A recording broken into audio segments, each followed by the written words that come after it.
Meus prezados irmãos, eu vos cumprimento com a paz de nosso Senhor e Salvador Jesus Cristo. Estamos nesta manhã aqui para transmitir mais uma breve reflexão matinal. Vamos orar? Nosso Deus, nosso Pai que está no céu, eu te agradeço pela oportunidade de estarmos na tua presença. Que o teu Espírito possa nos direcionar nesta manhã de quarta-feira abençoada. Toma nossas vidas, a vida daquelas pessoas, daqueles irmãos que terão acesso a esta live, a este vídeo em tuas mãos. É o que eu te peço, é o que nós te pedimos, em nome de Jesus. Queridos, dando prosseguimento aqui à nossa série, o nosso propósito que Deus colocou no nosso coração esta semana para falar sobre comunhão, nós queremos trazer uma breve reflexão para a sua vida, para nossas vidas, para que sirva de elevo espiritual, de edificação para a sua vida e também para nossas vidas, em nome do Senhor Jesus. Desfrutem do poder da comunhão entre irmãos. É sobre esta palavra que nós queremos falar nesta manhã. Vamos ler a Bíblia, livro de João, capítulo 13, verso 34 e 35, que diz assim: Um novo mandamento lhes dou. Amem-se uns aos outros, como eu os amei. Vocês devem amar-se uns aos outros.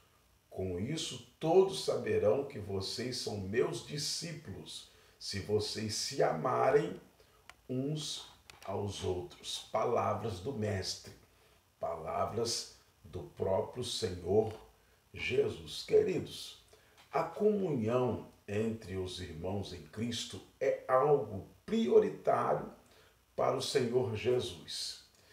Veremos ao longo desta nossa reflexão matinal como ele trabalha para que a igreja permaneça junta, para que a igreja permaneça unida, para que a igreja tenha comunhão junto com seus membros. Somos um só corpo. Ao atender ou ao entender como ele funciona e qual a nossa função no reino, seremos mais produtivos e contribuiremos ainda mais para a comunhão da igreja. Me dê a sua atenção aqui um pouquinho, neste momento, em nome de Jesus. A comunhão com os irmãos, queridos, é um mandamento. A graça e o amor de Deus, juntamente com o Espírito Santo, são produtores de comunhão entre irmãos. O apóstolo João diz que a comunhão é uma consequência natural da redenção. 1 João 1,7 diz assim: Mas se andarmos na luz como ele na luz está, temos comunhão uns com os outros, e o sangue de Jesus Cristo, seu Filho, nos purifica de todo o pecado. A morte de Jesus na cruz, escute, lavou os nossos pecados e nos tornou irmãos. Ao longo do seu ministério, o Senhor Jesus sempre ensinou que nós devíamos ser um só, unidos. Na verdade, ele deixou um novo mandamento, que vos ameis uns aos outros, como eu vos amei a vós. Está descrito em primeiro, ou na carta do Evangelho de João, versículo 13, capítulo 13, verso 34 e 35. Louvado seja Deus.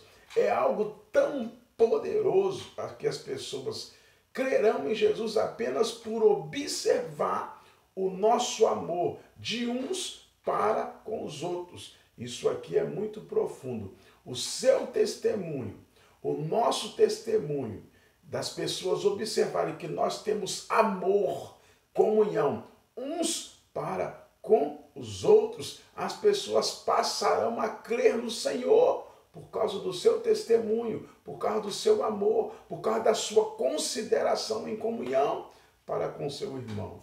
A igreja e a comunhão. A comunhão entre irmãos queridos na igreja é fruto de dedicação. Olha o que diz Atos dos Apóstolos, capítulo 2, verso 42. E perseveraram na doutrina dos apóstolos, e na comunhão, e no partir do pão, e nas orações. Vou ler de novo. E perseveraram na doutrina dos apóstolos, e na comunhão, e no partir do pão, e também nas orações. Os irmãos da igreja primitiva dão prova disso. Eles se dedicavam ao ensino dos apóstolos, ou seja, eram submissos à autoridade deles. Isso com certeza contribuía e muito para que a unidade entre eles fosse fortalecida. Aonde há comunhão, queridos, há produtividade, há fortalecimento da igreja. O adversário jamais vai se sobrepor. Aonde habita a comunhão, amor, uns para com os outros, dos irmãos uns para com os outros. Insubmissos e insurgentes afetam muito a saúde do corpo de Cristo no que se refere aos relacionamentos ou ao relacionamento. Normalmente estão envolvidos, infelizmente, escuta isso aqui, em fofocas e grupos contra, de repente, a sua própria liderança. Precisamos, mais do que nunca, fugir dessas coisas. Não participem, queridos, de grupos insurgentes contra seus líderes, seus pastores, mesmo que eles estejam errados. O pastor, escute aqui, é uma autoridade instituída por Deus e apenas ele pode tratar com teu servo, o pastor, seu líder, tem uma responsabilidade diante de Deus a prestar pela sua conduta, pelo seu caráter espiritual, pela sua vida. Então deixa ele nas mãos do Senhor. Não toquei dos meus ungidos, diz a Bíblia, e nem maltrateis os meus profetas.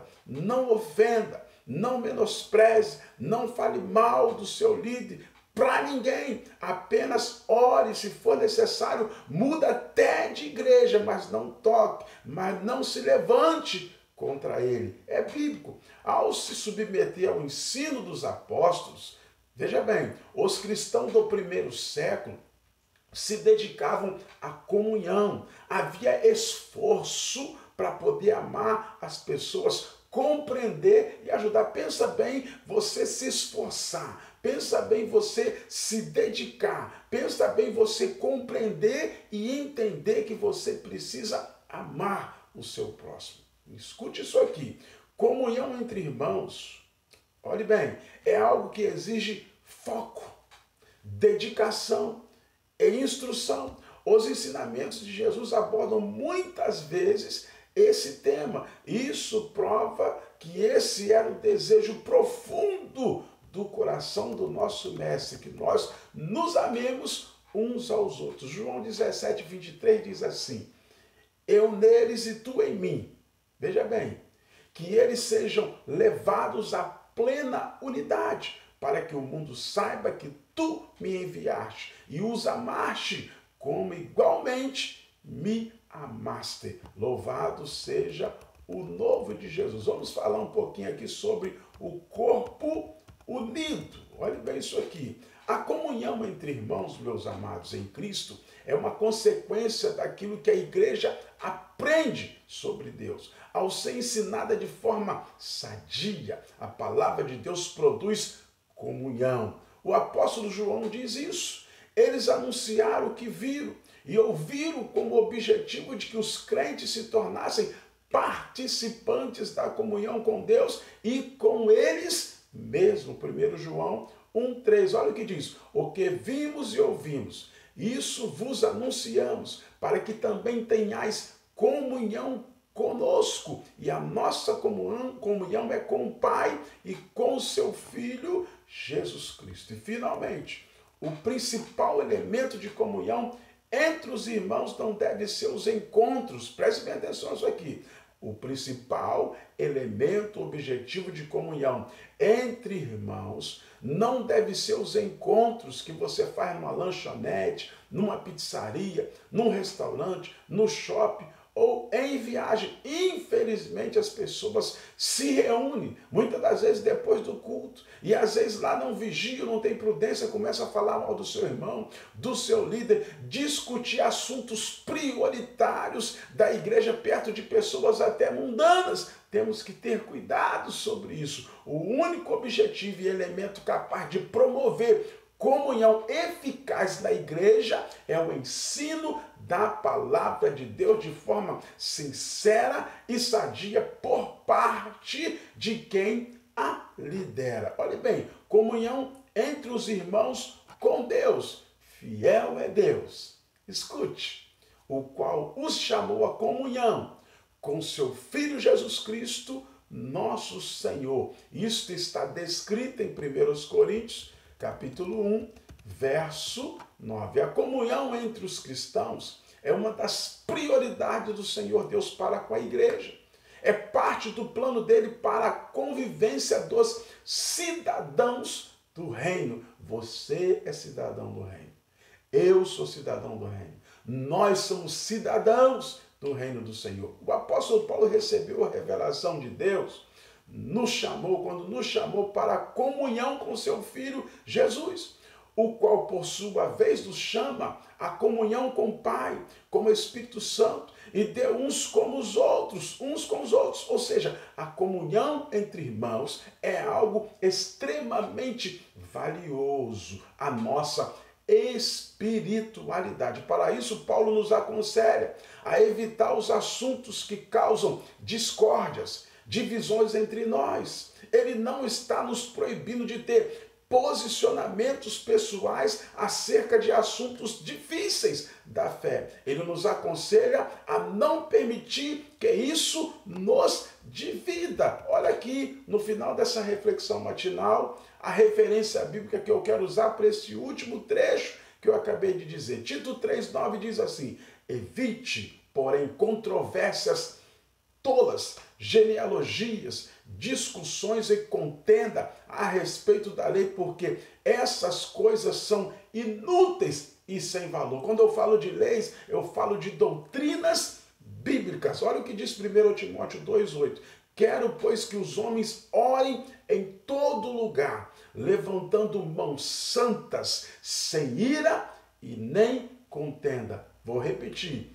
Quero, Paulo dizendo a Timóteo, pois, que os homens orem em todo lugar, levantando mãos santas, sem iras e nem contenda. Louvado seja o nome do Senhor Jesus. Desfrutem, queridos, do poder da comunhão entre os irmãos. Trabalhe isso para que a cada dia o evangelho do nosso Senhor e Salvador Jesus Cristo possa prosperar, possa crescer, possa desenvolver com almas que vão herdar a salvação em Cristo Jesus, nosso Senhor. Guarde esta palavra desse dia. Desfrutem do poder da comunhão de uns para com os outros. Em nome de Jesus é a palavra do Senhor para nossas vidas, para a sua vida nesta manhã. Senhor, meu Deus, te sou grato pela tua palavra, pelo teu amor, pela tua misericórdia, pela sua instrução e discernimento das nossas vidas, em nossas vidas, para poder compartilharmos com a igreja, com as pessoas que terão acesso a esse trabalho nesta manhã. Fica conosco. Cura a enfermidade dos teus filhos, dá vitória aos teus filhos, nos ajuda, nos liberta a cada dia mediante a tua palavra e que possamos verdadeiramente desfrutar da comunhão, do amor de uns para com os outros, junto com nossos irmãos na igreja, em nossas congregações, em nome de Jesus. Que Deus te abençoe e lhe dê uma quarta-feira abençoada. Amém.